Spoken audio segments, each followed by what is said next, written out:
Hey everyone, welcome to another episode of the Wandering Road podcast. I'm your host Chris, alongside my co-host Dean, and for today's show, we are joined by my friend Aaron, who is going to share more paranormal experiences that he has had within the past few years. It looks like he was holding out on us when we did our show earlier when we started this podcast, so I'm excited to talk to him and hear him share these news stories that he has for us.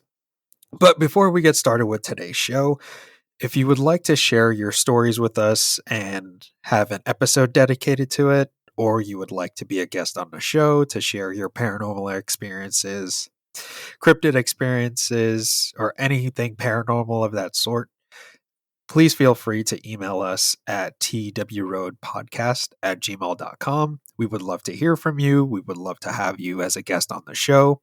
Again, the email address is twroadpodcast@gmail.com.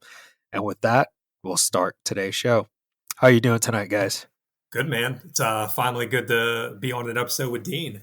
Yeah, man, this is going to be a good one because we got the trifecta here. We got some good stories. I'm actually probably going to take the back seat a little bit more because it sounds like you guys have some more personal stories, and I might jump in and kind of comment and ask questions as we go, but feel free to take it away. I'm excited to hear what you guys have to say. Personal in the sense that he was one of my first guests, and he didn't tell me everything that we're going to talk about So today. the funny thing about this is you were out for my wedding recently. For those of you who don't know, Chris actually served as my best man. And right before he took off to go home, we were just talking about different things. Or actually, we were talking about this the night of the rehearsal dinner. When we were sitting at the bar grabbing a drink. And Chris just sitting here is like, man, this motherfucker's been holding out on me. He's like, you never told me any of this stuff before. Absolutely. So yeah, I'm excited to talk about it a little bit, go a little bit in depth. I know you and I have talked a little bit about wanting to do some stuff and talk about sleep paralysis. So excited to be here and excited to be on with Dean. By the way, congrats, man. I actually didn't know it was your wedding that Chris went to recently. So that's awesome, man. How's it feel to be married? No different than when it was pre-marriage. It was funny. Chris asked me the same thing. And I think, Chris, what your feedback was, anybody who says differently is a lying piece of shit or whatever it is. Oh, yeah, absolutely. They're full of shit. Like, oh, it's different. Well, you married the wrong fucking person, jackass. Yeah, literally everything feels the same, but I appreciate it. It was exciting. Got married on a Thursday, took off from Vermont for a few days. Now, back in the real world.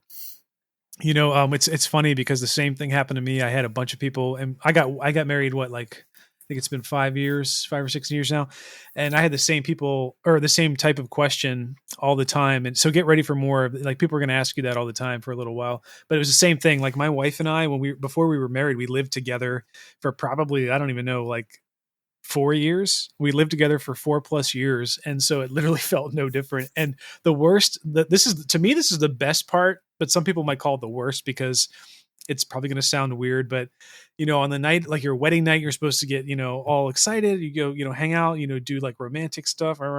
But literally my wife and I, like that night after we got married, we literally just ordered like a huge plate of takeout sushi and ate it in the hotel room.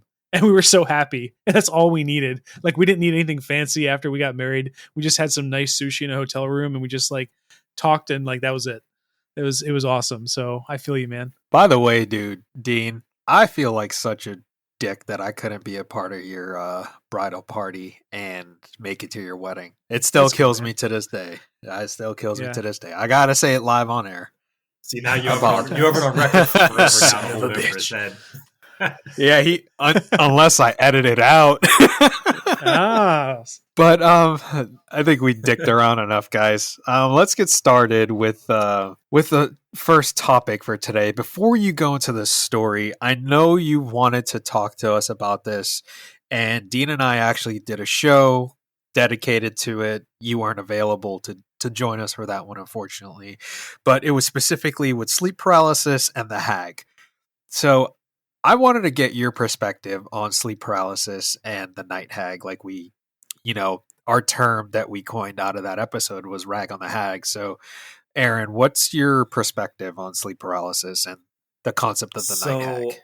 I mean, sleep paralysis is really up in the air for me. I will say I don't think there's any specific rhyme, reason, or methodology behind why it happens. But when it comes to the hag, I mean, and I think you'll hear in this story coming up, I'm definitely for the paranormal or demonic side of sleep paralysis.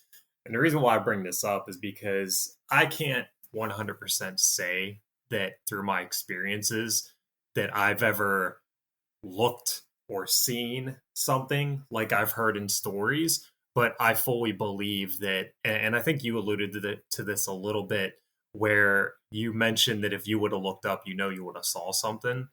And I kind of go along in that realm as well. And again, I'll kind of get into it with the stories, but I fully believe that from a paranormal perspective, I think there's a lot of coincidence when it comes to sleep paralysis, or I think there's a lot of merit that really goes along to it because whether it be a spirit, it could be a negative energy, it could be a positive energy. And I think I'm going to kind of hit both sides on this with my story. I think, regardless of how you look at it, there's definitely some form of, I guess I'll use the word higher power that comes into this, where it could definitely be a cause outside of, if you look at the National Health Service website, they talk about, oh, it's erratic sleep patterns, it's lack of sleep, it's just different things that can really go into it. But from my perspective, from my personal experience, I really think that there is some kind of paranormal side to what sleep paralysis is all about. Now, do you think it's based off of what we consume that could potentially cause that sleep paralysis? Because for me, I got sleep paralysis after, I think it was watching The Nun. I had sleep paralysis and then I had a night terror. So personally, for me, I think it's a little bit of both. Be a little bit of paranormal, a little bit of your subconscious like fucking with you. And also adding on onto that, it's funny you said like what we consume. I immediately I thought when you said that you were going to reference foods that we eat, but I totally am tracking what you're saying as well, like the things that we consume in terms of media and our thoughts. Like we read a scary novel or watch a movie, that's the go-to. But for me, I don't know about you guys if you could talk to this at all, but I've had experiences. If I eat a certain type of food, especially red meat, I have no idea. It must be like an underlying condition. Like if I eat too much salty red meat, I wake up in the middle of the night and I have like stress dreams. I have like borderline night terrors where I'll have this dream where someone's chasing me or something really stressful is happening, but it only happens when I eat really salty meats the night before. And it's something I've gotten used to over the years. So I think that it's like, imagine the wide variety of food that people eat in a certain, like even in certain regions.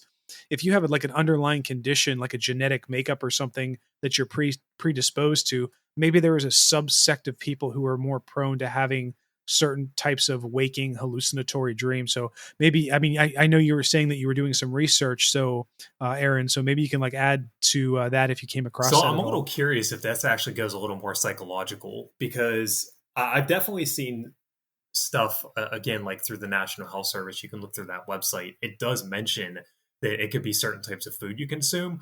But I'm also curious at the same time, because when it comes to, and again, I'm always speaking from a personal perspective, if I watch like a scary movie at nighttime, or if I feel like I'm kind of like in an eerie setting, I've never experienced sleep paralysis from that perspective.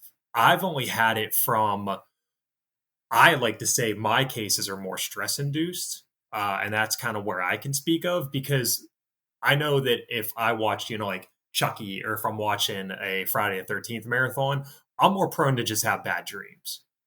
I've never really experienced not say night terrors, I'd say night sleep paralysis from a terroristic standpoint, that I feel like I'm effective, but I feel like I'm affected. But I feel like from that perspective, that's why I think this is just such a wide open topic, because there's so many different things that can really be caused in it. And again, you can't sit there and just look online and say, okay, this is what the National Health Service is reporting, and this is from a health standpoint. I think this really comes into like a psychological standpoint, it can go to a spiritual standpoint, it can go onto a dietary standpoint. So yeah, I don't know. I think it's really fascinating. There could be so many different breakdowns in terms of what could be the cause of this. Yeah, and also on top of that, isn't it interesting that when we talk about supposed entities or beings that could, take over your dreams or inject some kind of terrifying experience while you're sleeping, it almost seems like it's too good to be true for a spirit or entity to want to do that for certain people, because like we were just talking about, there could be some people who are genetically predisposed to having stress dreams. Even a psychological, it could be food related. Like Chris said, it could be watching a scary movie or something. But like, if you're a spirit or if you're an evil entity, you must have some kind of awareness to kind of inject yourself into certain people, and you must have a motive, right? So like, I just think that it's interesting. Once again, when we talk about the paranormal and supernatural, there's always cases that can be explained, and then there's the cases that can't be explained. And it seems like if there are really entities that can do this, they have a lot of places to hide in the grouping of things that can be explained. It's like, oh, someone has some kind of predisposition to having a night terror because they ate a certain type of food or watched a movie.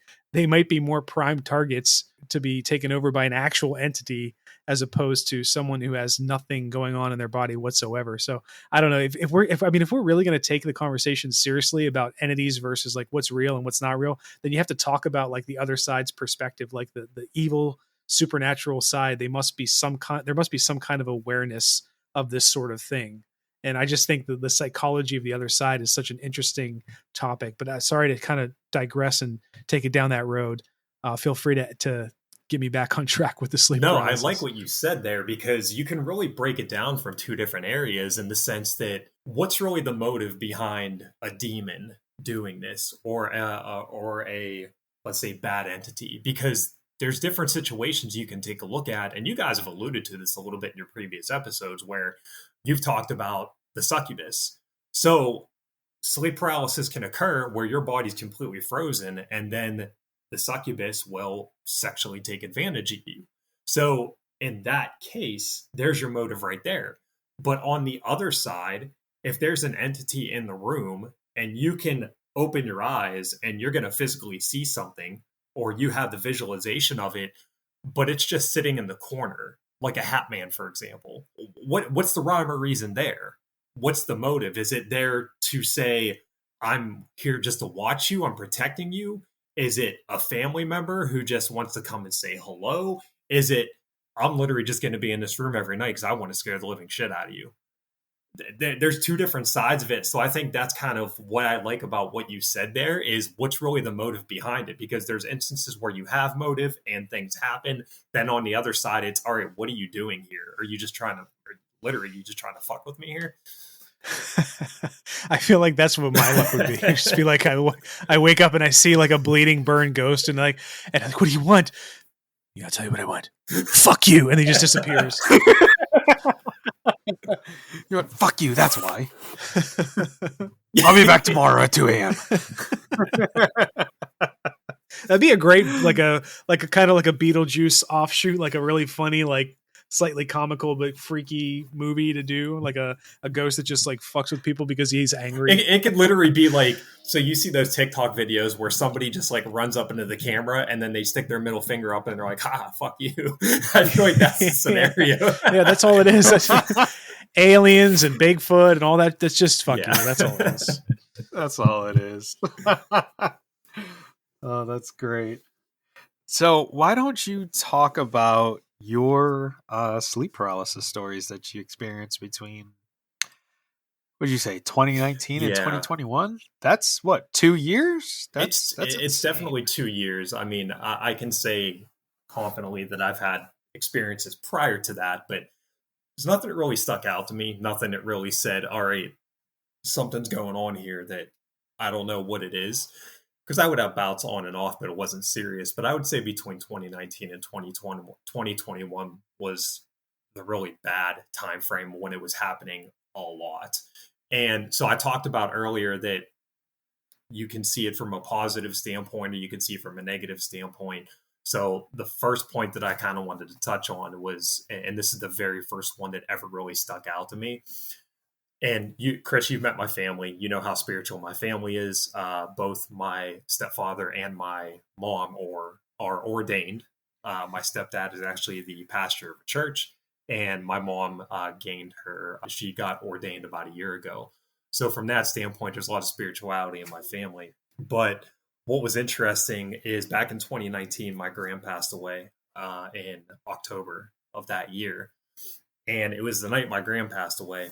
And I remember like going to bed that night, just being super sad, but it's just happy she wasn't really suffering anymore.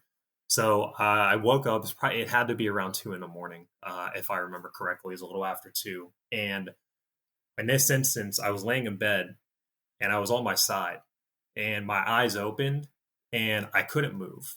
And I'm like, all right, this sucks. Like, what do I got to do? And I didn't feel scared at first. And then all of a sudden, this feeling just came across me. And it wasn't a feel, I would say maybe for like 2 or 3 seconds, that feeling was, oh man, like this isn't good. But then that quickly actually vanished. And again, like I'm on my side, and Chris, you remember my old apartment where my bed was. If I'm laying on my side, I'm literally looking down into my walk-in closet, and there was the bathroom right there. I couldn't move my head. I can only move my eyes, but I could not move my eyes to the point that I could adjust my head to see to the front of the bedroom. But I just remember in my head, there was something there, or I felt a presence in the room. And this probably lasted for about 15 to 20 seconds, but I'm not sure if you guys, I think Dean, you said Dean, have you experienced sleep paralysis before?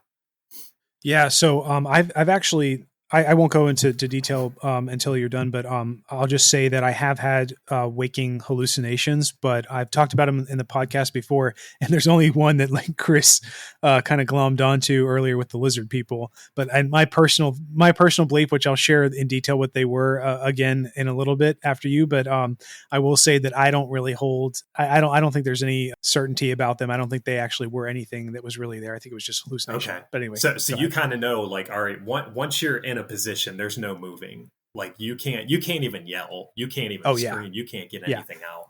So I was just fixed in that position, and it was one of those things where, again, it was the first time where if I'm able to move, something's going to be here. And it seemed like it just lasted forever, but again, it's 15, 20 seconds tops. And then I slowly started gaining movement, and I was able to move again. And then I fell back asleep, rest of the night, no issues. I say this because there are bouts of sleep paralysis that I've had where I've literally woken up 10 minutes after I fell back asleep and I was paralyzed again. Or I could be half asleep, not even asleep, and I can already feel my body starting to shut down where I have partial movement, but I'm not quite there yet. So in this instance, that wasn't the case, but I went right back to sleep. So I talked to my mom the next day because this is my mom's stepmother who passed away. And I was just talking to my mom. She's like, how you been feeling? I'm like, it's definitely struggling. I was like, but, as you know, I struggle with sleep paralysis off and on time to time. And I said, I had a bout last night and I just had this weird feeling, and never heard my mom say this before in my life in regards to talking about whether it be a spirit or someone who's passed away, whatever it might be.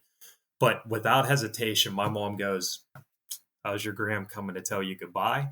And she's okay. And I was just like, holy shit. Like, I didn't really think about it because I was just like so consumed in what's going on. But like, it really hit me then. And again, like, I can't say that was the case. But for me, in my beliefs and the spirituality I want to use that as a positive perspective to be able to say that I couldn't be around my grandma at that point. I couldn't see her to say my goodbye. That was her coming to me and saying, hey, I'm okay. I'm here. You're going to be fine. Goodbye for now. That's beautiful, man. I'm sorry that you experienced that loss, but that's awesome that, like, not a lot of people get that kind of closure. And even though, we're all rational people, so there's, we'll never know for sure. I mean, there's people who just blindly accept and say, but it's beautiful that you had that experience and that it's definitely possible, and that you had a family member who's still around, kind of like support you with that. So that's awesome. I just have to say real quickly, there's this interesting concept about spirits that kind of come into other people's lives, good or bad. And there's almost this freezing point where, and I have to wonder, like, whenever the individual experiences these things, like you with sleep paralysis, and presumably someone visiting you from the other side, and other people with similar stories, like, you just can't move your body. And I wonder if there's a reason. And it's not just spirits. It's also like, stories with aliens, coming down and doing experiments or whatever supernatural or metaphysical experience you want to talk about, people just can't move. So I almost wonder if there's like this thing in the universe, the makeup of the universe, where like if you have that presence near you, or if you have that force that's harnessed nearby you, it has a direct impact on your brain. So like, let's say, she did actually come visit you. Being frozen and not being able to move is scary as shit. That's right. It's super scary. And if she was coming back in a loving way to say goodbye, presumably she wouldn't want you to suffer. So maybe that's just like a side effect that isn't intentional whenever something supernatural shows up and you can't move your body. So here's another kind of interesting thing to be able to piggyback off of that, because you brought up something about, you being paralyzed and not being able to see them. I kind of also have a thought along the lines of, and maybe this is where you start going into a theological side of thinking that maybe that you're not supposed to see these people because that is the belief that's instilled in you, saying that you don't need to see me. I don't need to show physical proof to you. But in your heart, I know you believe that there's going to be another life after this. And you believe that my physical presence is here. And I'm able to tell you these things because down the line, I'm going to see you again one day. That's something that always kind of like stuck with me a little bit. I don't know what you guys maybe think about that in regards to not being able to have a physical sight whenever you have a positive experience like that. But it kind of falls more along the belief realm, whether it be coming from that family member who maybe shares that same ideology, or even to, God himself. I think that that's likely if there really is another side that's kind of acting in such a way, because if you think about it, like we're sitting here talking amongst ourselves, not knowing any of this information, just speculating. And this kind of goes along the lines of like, say, like an evil, I always had this same mantra that I always bring up. I always have to bring it up to someone who might know more than me about these things. But it's like whenever something is evil, like let's say someone dies and they're haunting you and they become a poltergeist, and it's like they're terrorizing you and it's just the worst experience of your life. And you're like, wait a minute, how did they get their power? If I died, how do you find enough power to reach back into this life? I mean, it has to be gotten from somewhere, because none of the three of us have any power beyond like, moving and speaking and acting in this world. So, but on the beautiful side, like you're just saying, someone to come visit you after they passed away and saying goodbye, they too must have found a way to harness that. So that is another interesting concept that is actually kind of frightening as well. And that kind of goes along the lines of saying like I've heard stories where people have loved ones pass away, and then their favorite bird will show up on their windowsill the next morning or something. And I've actually talked, this isn't just hearsay, like I've actually talked to people who have experienced that firsthand. I guess as you get older, you have to question like how many degrees of separation. But when you hear a story that comes directly from like, say you, Aaron, or like someone that I knew where the bird shows up, I give it way more credibility to that kind of experience. And I think that as I get older, and I'm sure you guys have experienced this as well, where you believe more in something just because you have more and more people getting older, more and more people dying around you, and these experiences are really coming to fruition. So that's just kind of weird. Yeah, I wanted to piggyback off of what you just said, Dean. And I know we talked about this briefly on I think it was the reincarnation podcast we did, where we talked about souls and stuff like that. And you brought up a good question of how, if someone dies, can they interact and manipulate our 3D material space? It makes me think back to what we thought about, in the sense that could it be a possibility that when someone does pass away and their soul leaves their body, they regain all of that universal knowledge that is out there in all the different planes of existence or different dimensions? Because I think there's over 30 dimensions, whatever, and we can only interact in our 3-dimensional world. That's something that comes to mind for me. That's where my mind goes to when it comes to something like that. But I don't want to go down too deep of a rabbit hole with this stuff, because I know we could end up being here for 3 hours and I don't think we all have time to dedicate to that, even though I would love to one day, just like a straight up crazy deep dive pod marathon, clear our schedules. Yeah, marathon, chop it up into a few episodes, or just release it as one big ass episode. Aaron, you said you experienced that bout of sleep paralysis that was more on the positive side. So why don't you tap into a little bit of what you might think is possibly negative experiences with sleep paralysis So I'm that you going to go in a had? couple different directions with this, and it's going to encompass probably the other topic points that we wanted to go into that kind of go into this discussion. So to just give you a little bit of background, 2020 fall that year, right around Thanksgiving, my previous relationship I was in, we moved in together, and we had a place here in Pennsylvania. So when I moved in, I feel like I'm pretty thorough in terms of inspecting the place, just taking a look at it, making sure nothing's wrong, whether that be dents in the wall, cracks, anything broken, because when you rent a place, you got to get that inspection sheet. You got to give that feedback. So that way, whenever you decide to move out eventually, get that security deposit back. So never really saw anything that stuck out to me. I'll kind of start with this story first. In my previous relationship, the person I was seeing at the time, random out of the blue one day, just told me that she had started reading tarot cards or using tarot cards. And I found that a little curious because persons wasn't spiritual, didn't really have a faith or a belief all that much. Never really got a chance to go deep in discussions, but I just kind of knew based off of what we had talked about. So I found it very fascinating. Why are you reading tarot cards? And the response was just like, you know what? Yeah, I saw people doing this online. And I know, Chris, this kind of harkens back to your episode with both your sister and your cousin, who were, giving their feedback on, people who do that stuff and how stupid it is because of what it can As a fact, yeah. Yeah, because of what it can do, what it can open. Okay, I don't care who I piss off. If you do not know how to fucking read tarot cards, do not fucking use them. You're not a witch. You're not trendy. You're not this special type of magical fucking person. Just like Ouija boards, if you don't know what the fuck you're doing, it can end up badly. Dude, we're going to lose our base. Dude, I don't give a shit. Dude, I am just echoing the sentiments that I get from my mother, my aunts, my sister, my cousin, and my cousin that I don't know whether y'all believe this shit or not, but apparently she gets downloads from spirit and she's like super into that stuff. When she does her readings, dude, she is super fucking accurate. And then you have the people on TikTok that pull a card like, you came across this page because this card I pulled is for you. Like, motherfucker, that's not how that shit works. Or it's just all the idiots out there who say, oh, you pulled a death card. Yeah, where it doesn't necessarily mean that you're gonna fucking die.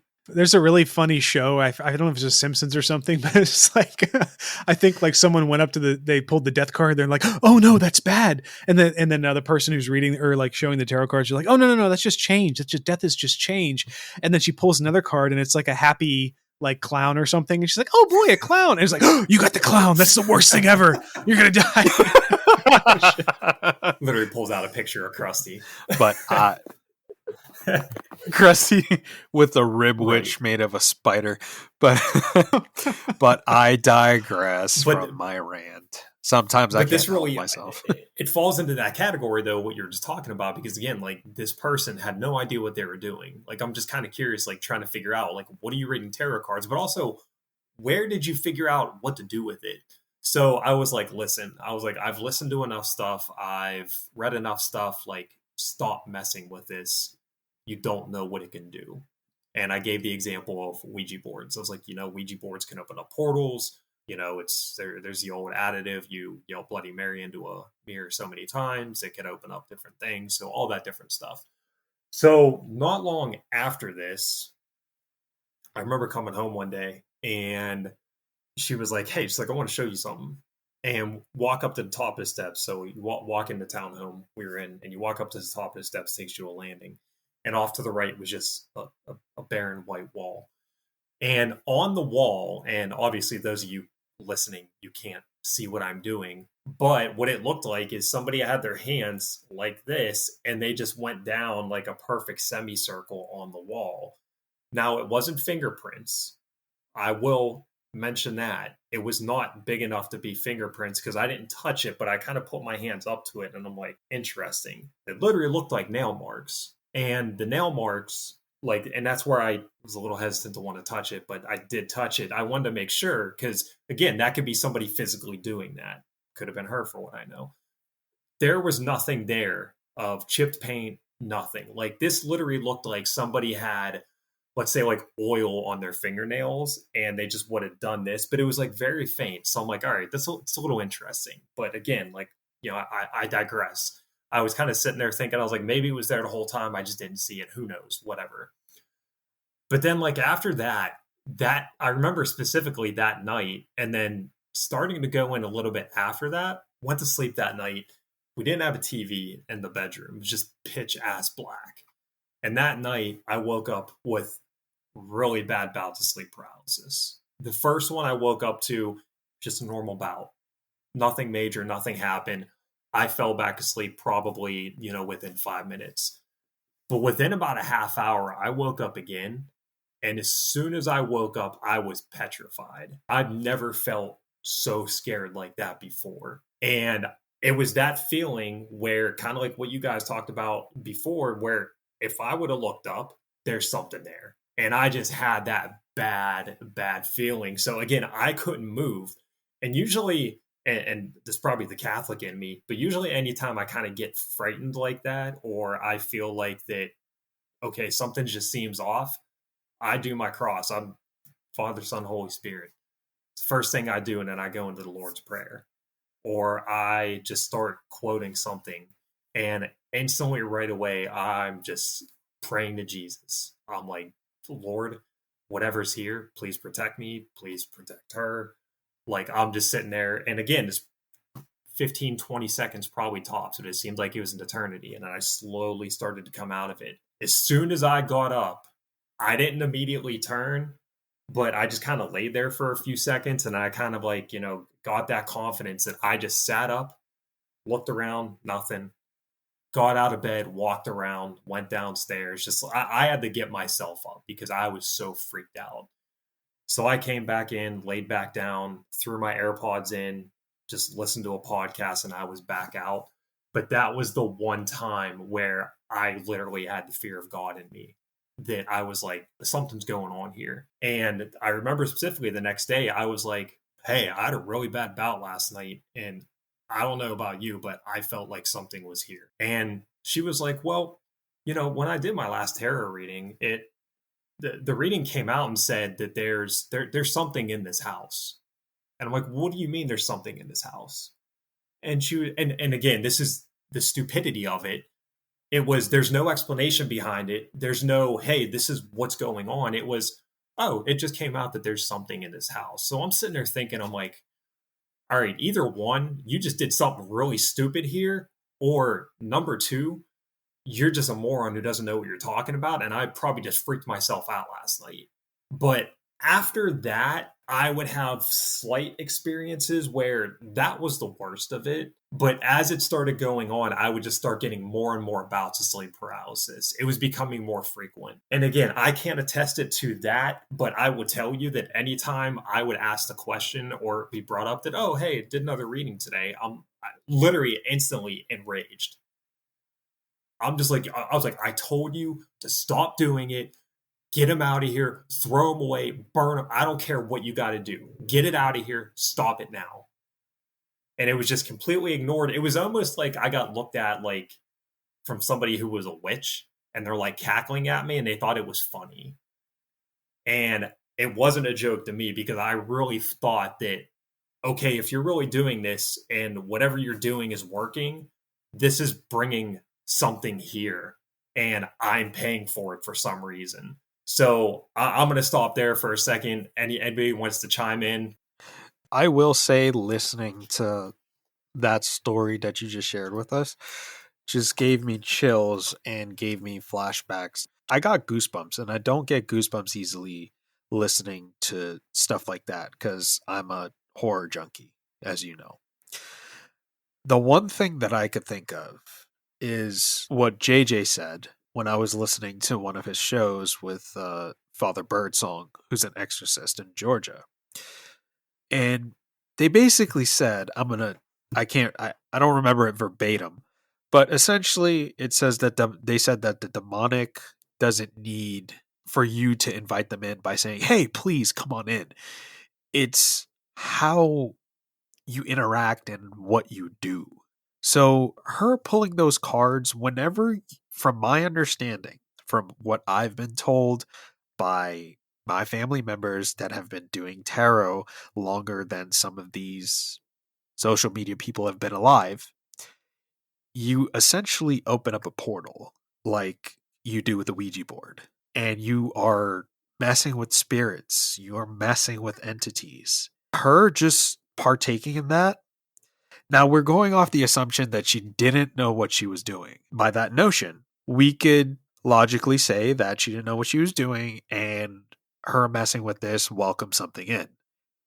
When she told you that the cards told her something was in the house, it might have been in that moment when she messed with those cards that's told her there was something in this house, welcomed something into the home without her knowing about it, therefore making it much more worse. And what's the first thing they're going to do? They're going to attack the person of faith. They're going to attack the person that is petrified, that is unsure. So that's kind of, to me, that's how it goes. They're going to target the other person. Maybe I'm not trying to accuse anything. Maybe she was trying to get to you. Based off of what I knew about her, wasn't the greatest of persons. Might have been trying to manipulate you and affect you in some sort of way. That could attack you psychologically.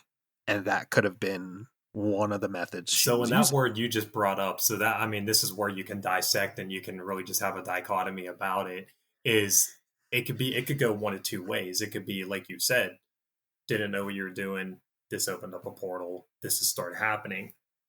Other side, you can sit on the other side of the fence, and again, there's no rhyme or reason, or there's no logic to it. You can literally say that from a psyche standpoint, and especially her knowing that I would listen to cryptid paranormal podcasts, all these different things, I like these things.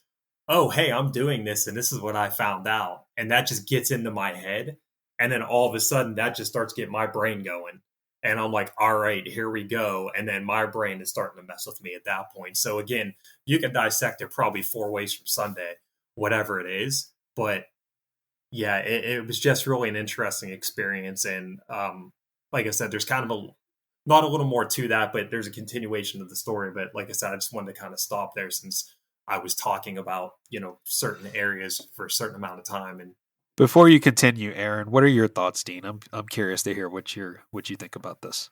I will ask a question first that I wanted to prod a little bit more into, that I thought was really interesting, was the physical manifestation that you saw on the wall that, may or may not have been there before, but still it was something you noticed, and it seemed like it was something that, weighed on you at least a little bit after that experience started to kind of spiral.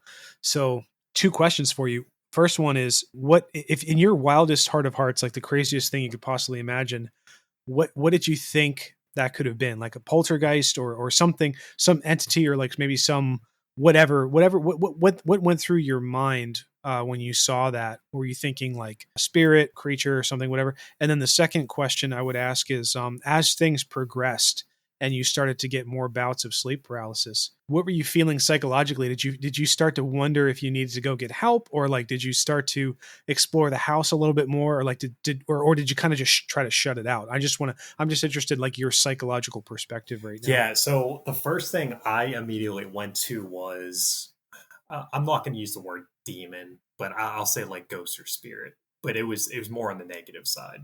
So we'll just go with demon. There's something with a bad presence here that had done that. And then from there, I had a lot of different thoughts and emotions that kind of went through it. At one point, I thought that maybe I just needed to talk to somebody about it. Maybe I do need to talk to a psychologist to kind of see what's going on. But I will tell you, and this is kind of where the story was progressing to, is it just seemed like that the place in general carried a very heavy negative energy. And I honestly can't sit here and say that's why. The first thing I go to is it was just such a toxic relationship that there was just so much anger and resentment that was going on, but also at the two and same time, Chris, I kind of mentioned this to you, is whenever people let's say have those presences, spirits, apparitions kind of in your vicinity, in your home, kind of, part of your life at that point, that can also be pressed onto you as well, to where you start being overtaken by this negative energy to the point to where it was a lot of anger, a lot of negative emotions, a lot of, I can even say, going into bouts of depression, where it just felt like that it was getting so bad that you have to get away. You got to try to figure out, all right, how is this going to change? And again, you could say it's that, but also on the other side, I always just alluded to is that it was just such a bad relationship that things just weren't good, and this is what was causing all that resentment, all these other things. But there was just such a heavy and negative energy in that place, to the fact that where, again, whether that other person was there or not, and I mean, like I said, my ex partner, regardless, I did notice that anytime I would leave the house, it's kind of like a weight was lifted off your shoulder, like you're just getting out of that environment.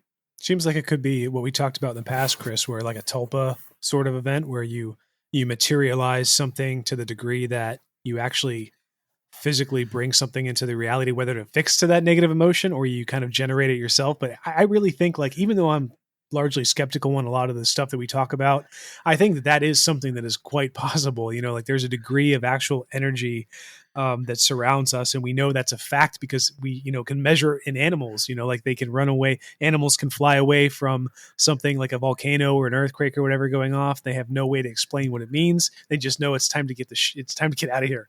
And I think that humans probably have that capability too.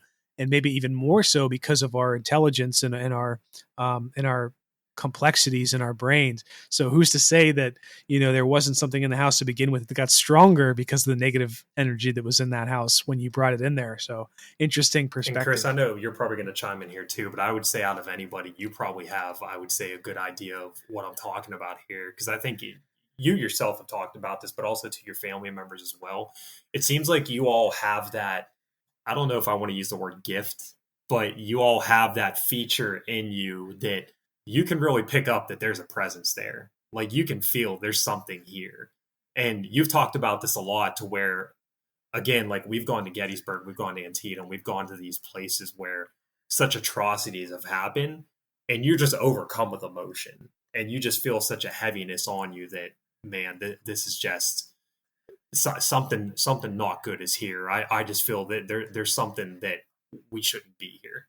Yeah, absolutely, man. Especially when we do go to battlefields like Antietam and Gettysburg.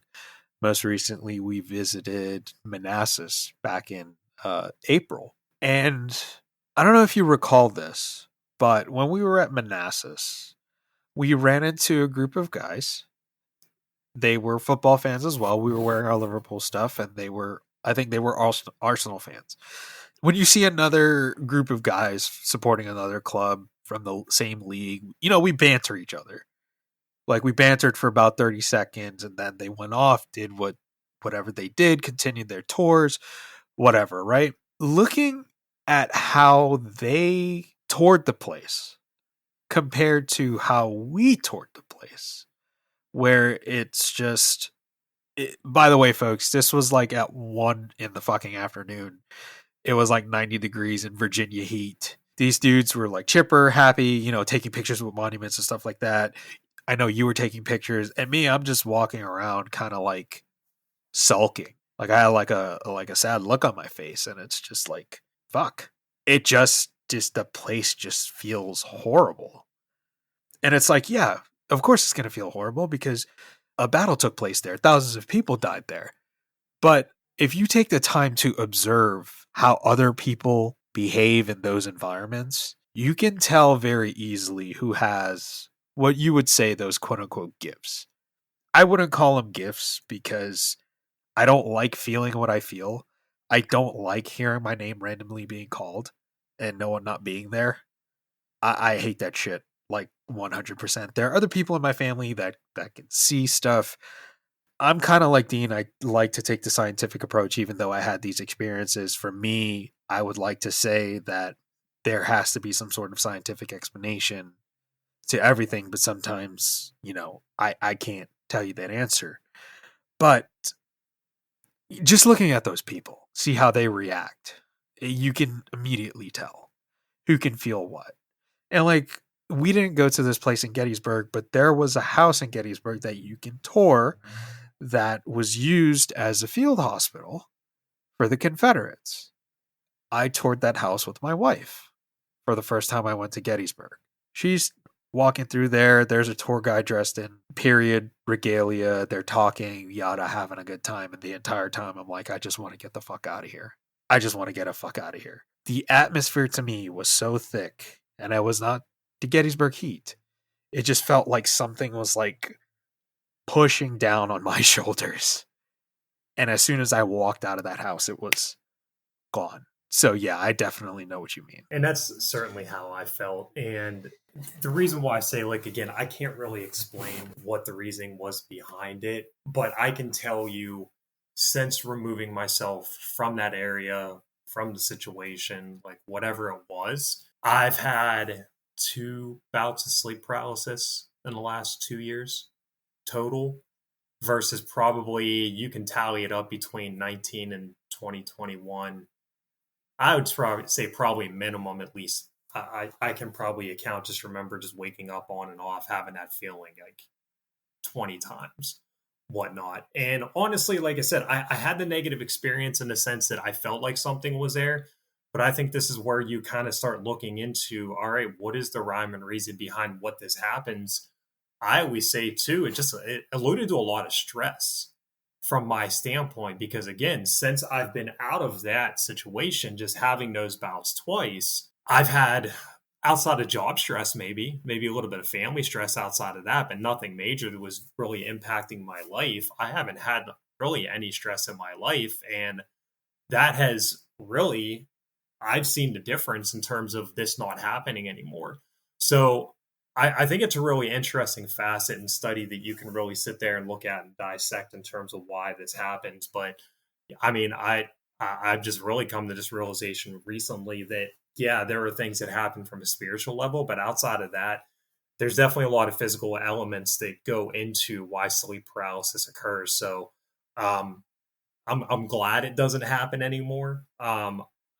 Thankfully, I can say, especially since, now I've been with my wife, I've only had 1 bout of sleep paralysis since I've known her. And maybe, I don't know, maybe, and again, you and I have had this discussion, maybe it had something to do with my old apartment too at the time, because I got probably 2 of those bouts of sleep paralysis in my old apartment. But outside of that, I think it's just a lot of it has to do with the big removal of stress. But I don't know. I sit there and wonder a lot that, hey, maybe there was something in that place that was causing for this to be able to happen. Why don't you share what happened in that apartment with your tattoo? I know you shared that story already, but that was like 30 episodes ago. Yeah. So, and Dean wasn't part of the show at the time. So go ahead. Yeah. So on my lower arm back in February of 2022, I had my upper arm done on my left arm, and I decided that I want to get the lower part of my arm done. Well, one side of my lower arm, I got this. I mean, to all bouts to it, it's a demon on my arm, and it's got horns coming out of it. It's cloaked in just these demonic looking robe. Inside of it is just completely black, so you can't see through it. So I got this done, and Chris is like, I don't know what the hell's wrong with you, but you're just asking for trouble. He was like, you're just. I bet your parents love that one, man. What did your parents say? Something about that. They haven't even said anything to it. They just asked me why I got it. And, ignore it. They're just like, oh, okay. And it's funny because, like, even though from a religious standpoint, like my stepdad and my mom don't believe in tattoos and what they really stand for, they always tell me, and this is why I love my family so much, is because they're like, listen, even though we don't agree with it, if you have a reason for getting it done, good for you. So that was always kind of their thinking. That's cool. But but Chris is like, he's like, you're just asking for trouble. He was like, you're going to have something show up. He's like, you're going to have attachment. he's just putting all these thoughts in my head. And while I know that he was just trying to do it to fuck with me, at the same time, I know there's some belief to it as well. So, I go and get it done. I send. I can't help it. So I send Chris the picture after it's done, and he was like, "Man," "You're fucked now." He's like, "It's gonna happen." So again, I think I just got into my head, but it was probably around 3:00 that night. It was strangely warm for being February in Pennsylvania. So I left my window maybe like a quarter cracked open, and I just had blinds covering the window. I was awoken by my bathroom door just slamming shut. And I mean, this thing went boom. And I jumped up, immediately turned on all the lights, turned on the TV. Like, I was so freaked out by it. And the first thing that I thought was, this motherfucker. Like, look what he did to me. And then, so like I said, he still believes that there's something to it. I say it was a windy night. Even though my window was only a quarter cracked, I still think there was enough gust in there to be able to get to the door. However, though, I will say this, and Chris will know this as well, where the window was situated, it would take a pretty damn strong wind to be able to get to that bathroom door for it to slam shut. So I don't know what happened. It could have been a vacuum effect. So when I was in Kobe, I went to Kobe with my family recently as part of our trip to Japan, and we stayed in this really old onsen, which, if you're not familiar, an onsen is basically like a bathhouse where you can also stay like in a hotel, but the building was really old. So when I was staying there, I'm like, okay, if some scary shit's going to happen in Japan to me, it's going to happen here, because this place is like 100 years old. Everything in the room was like old school decor. Like, imagine staying in an old log cabin. Things were not run down, but you could tell they were antiquated. So we were in the bedroom. There are two sets of doors. There's one leading out to like the onsen area in the bathroom, and then the other one is leading out into like the foyer and like the living room area. And I think I had one like slightly closed, and the other one I went out to go to the bathroom, and I opened the door like rapidly on one side, and then the other door just immediately like kaboom, like just slapped shut as hard as possible. And my wife looks at me and she's like, "What the fuck? Like, what's happening?" Like that. What? And I'm like, "Okay, hold on." And I walk over and I open the door and I prop it the same way. And then I go over to the other door and I open it the same way, and kaboom again.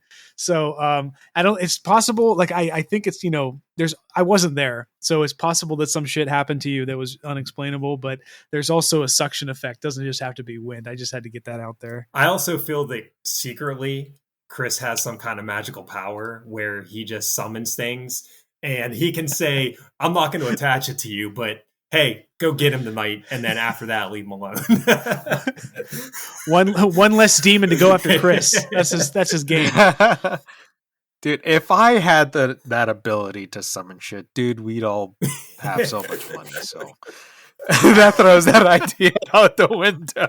So $5 million man, $5 million man, $5 million man. Right. So I kind of want to ask you guys, like, because I got a chance to tell my stories, and Chris, I don't even know if you and I have had the opportunity to talk about this, but kind of wanted to just like open it up to you both and really just kind of ask like your opinions or thoughts on why you think sleep paralysis occurs, and what type of reasonings do you feel really go into it? Do you think it's a physical thing? Do you think it's a mental thing? Do you think it's a spiritual thing?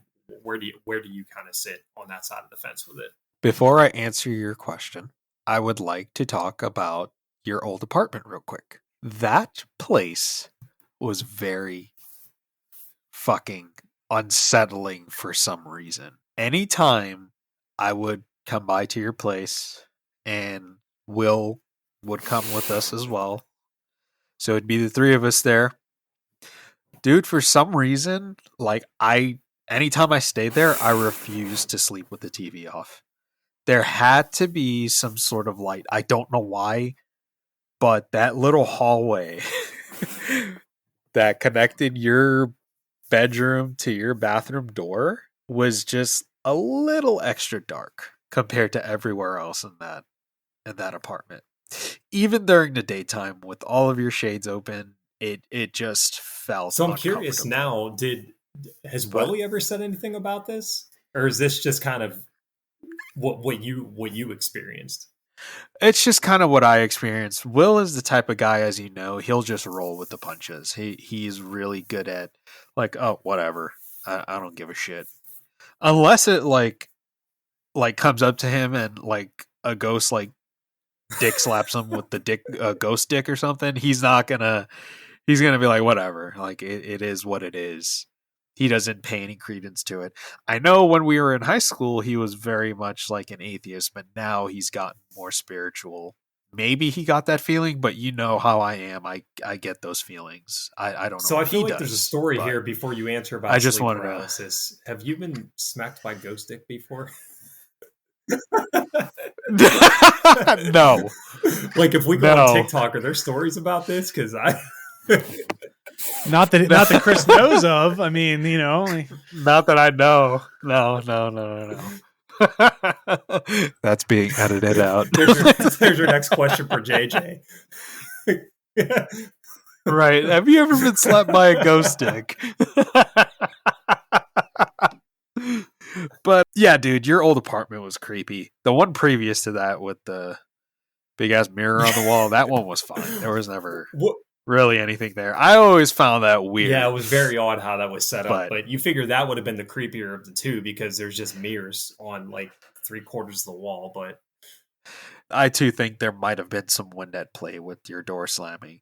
But knowing the layout of your apartment and the layout of your bedroom and how it connects to the bathroom, I think you summoned something. I mean, with that tattoo. again, like I can't say I'm going to sit there and disagree because I will tell you is because again, if I'm laying on my side, which I like to do when I sleep, and that's the direction I'm looking because I always like to sleep on my right side.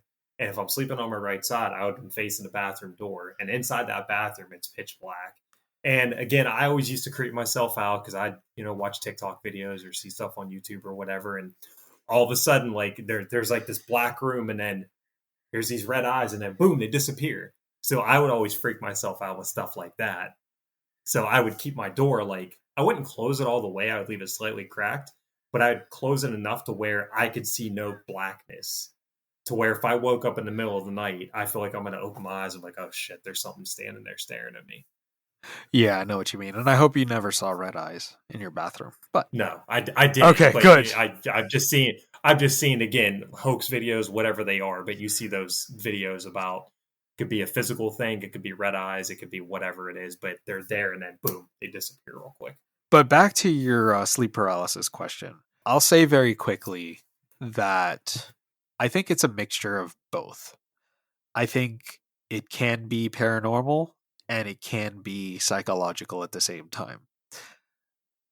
Reason being is because there are stories all over the world throughout centuries, perhaps even thousands of years, even with cultures that have never met one another and encountered each other, that have stories of sleep paralysis and stories of night hags, and they have different names for them. So that's where I tend to teeter onto the paranormal side. Okay, there might be a paranormal side to this, that there might be a night hag that preys on certain type of people or something of that sort. On the psychological side, it can also be stress induced. It can also be affected by what you consume with your food, like with Dean, and also what you consume with your media, like with me when I watched The Nun and I was on like a horror movie kick and I got my first bout of sleep paralysis ever. To me, it's hard to tell because I think there is truth to both of it. Because the person that shares their story saying they have sleep paralysis and they wake up and they see a night hag on them and this hag is tearing at their skin and they think it's a dream, but then they wake up the next day and then there's like scratch marks on their chest that don't look human and they're like very deep gashes and they sleep alone. The stuff like that they can't really attribute to. No, like you could say, oh, they scratched themselves, but when you go and look at it, and it's like, why does this look like a fucking claw mark from a gargoyle? Like, it doesn't make any sense. It's really hard to discern what's what because people can easily, like Dean says, people make shit up just to make shit up, just to be included. So it's really hard to tell. But I think the logical answer is that it really can be based off of what you consume. It could be based off of your stress. It could be based off of the media you like to entrench yourself in. And also, it definitely could be paranormal based off of the history of the concept of the night hag. But I'll toss it over to you, Dean. What are your thoughts on that? From a broad perspective, I have to say there must be something to this. No matter how much skepticism I throw at this, I have to concede that, I mean, there have been scientific studies that have looked at things like this. They're like organized, intelligent, well-funded studies that have dove into the human psychology and the power to which we can generate or access information outside of our three-dimensional space, or whatever you want to talk about. Like, I do think that there is something to it. Have I experienced it? Not to the degree of like, paranormal, but I just had sleep paralysis, like what, I think 3 nights ago, and I almost never get it anymore. So it's actually interesting that we had this podcast today and I had it a couple of days ago. But for me, I'll talk about how, like, what my experience is real quick with sleep paralysis. When I have it, I essentially come out of sleep into my own dark mind, and I'm aware that I'm awake. I'm aware of myself, and I'm still tired. I'm not ready to get up yet, but I'm still very much aware of myself. So it's not a dream, but I can't move my body. And maybe I can move a little bit. And then I have this thought in my head as I'm like dozing off. I'm like, if I don't move my body and make myself wake up, I'm going to die this way. Like my body, if it feels like if I let my brain slip into sleep from that state, then I will die. And then I have to fight tooth and nail to make myself move again. And most of the time I can get myself to move again. And then I've had this happen, enough times in my life, and I'm old enough to know that nothing's going to happen. I just kind of readjust and then fall asleep a normal way. But it's such a strange psychological perspective when I know that I'm not going to die. Like when I'm awake, this is totally awake Dean right now. I know that I'm not going to die when that happens. But when I do experience that, it feels like if I let myself slip into sleep from that state, I'm going to pass away. So I just had that a few nights ago. That's one type of sleep paralysis that I've experienced. The other one is the hallucinatory sleep paralysis, where I'm coming out of sleep and I can't move. And I think I talked about this in a previous podcast, but the first ever one I experienced was when I was I think I was like 10 or 11. And it was the first night I spent away from my home because my mom was traveling. I was at my aunt's house in a strange bed in a house that I never spent the night in before. And I woke up to the sound of a rattlesnake, or what sounded like a rattlesnake, and I couldn't move. And I immediately thought as a kid, like, uh-oh, I'm going to die. I got bit by a snake. I can't move, because I had never experienced the paralysis before. But then in like a minute later, I was able to move, and I looked around. There was no bite marks, no rattlesnakes. And to this day, I just knew that was a sleep paralysis moment. And then the last story that I'll share that's just kind of funny is Aaron, you mentioned Chucky earlier. I don't know if that was intentional, because I did talk about one of my sleep hallucination states that I had when I was a kid, where I woke up and next to my bed was Chucky standing at the the side of my bed, looking at me menacingly. And I literally was awake. This was not a dream. Like I was superimposing the image of Chucky at my bedside. And that was a terrifying experience, but also kind of funny, because at the same time I knew like Chucky wasn't real. So I'm like, why am I dreaming this? And then of course, Chris's favorite, the lizard man who stood in the corner of my room, also had that experience where I woke up and there was like a 6 foot tall lizard creature on a bipedal lizard people, bipedal lizard creature in the corner of my room, just staring at me. And, if I had to pick one supernatural or UFO based or alien, whatever, like experience in my life, I would say, okay, maybe that was something, because I don't remember ever seeing any media or reading any stories or whatever that fit the description of that creature I saw in the corner of my room. So maybe it really was an alien visiting me for whatever stupid reason. Maybe hopefully he was just checking me out and it's like, okay, let me look at this kid real quick. Is he worth abducting and probing? No, he's too fat. And then they just leave. That's my hope. It was it was Dr. Connor from Spider-Man. Yeah, well, let's go with Dr. Connor from Spider-Man, and he wanted to recruit me and thought I was too fat, so he left. It must have been a happy accident with Chucky because I totally forgot about that story, but remember hearing about it in the previous episode. Really? So it's interesting that I did mention that. But also, too, you mentioned hallucination. Funny enough, I was listening to a podcast on the way home from work today, and they were actually talking about forms of sleep paralysis where people have out-of-body experiences. And what it really comes down to is they know they're in sleep paralysis. They're in that present state that they know they can't move, but they can also feel themselves floating above their body or being able to see around the room or whatever it is. So it's really fascinating that from that type of sense that with hallucinations, you can, like you said, you can either imagine up things or you could physically see something, or you could literally come out and have a complete out of body experience. And the reason why I found it so fascinating is because the guy on the podcast was doing a theological breakdown that just happened to be able to talk about this. And he broke it down from a biblical perspective about certain books that actually talk about in the Bible and books not in the Bible that actually to go into sleep paralysis and what that means for like present day, almost like predicting, using it as a kind of a callback to one of our previous episodes, Chris, End of Times, which that was very interesting, but I'm not even going to go into that whole side of it because I still need to finish that part of the podcast. But I thought it was really fascinating that that was actually brought up, all these things tied in to be able to tie in sleep paralysis and end of days. Yeah, I do recall that recording that we did, that episode that we did with the end of days. That was a good one. The stuff about sleep paralysis and theological aspect of it, they must be in the texts that are make up the pseudepigrapha, which are the banned books, you would say, in the Bible. Before we wrapped up today, Aaron, I did want to ask you, I wanted to circle back to the whole tarot stuff with your ex. In your opinion, do you think that she knew what she was doing? And also, based off of what we all know from her, she liked to irritate the fuck out of you for fun. Do you think she was just doing it for that? Like, in your honest assessment, because she's probably never going to fucking hear this. Like, what are your thoughts on her and the tarot stuff? If I'm being completely honest, I would say she probably in some form or another had to have known what she was doing, because probably something I didn't bring up in the conversation is she had mentioned that she hadn't been doing it for long, but she had certainly been doing it since before we'd moved in together. So you had to have been doing it for a certain amount of time. And especially too, you have to continue doing it if you have some kind of relevance or sense that you know what you're doing or you find it interesting.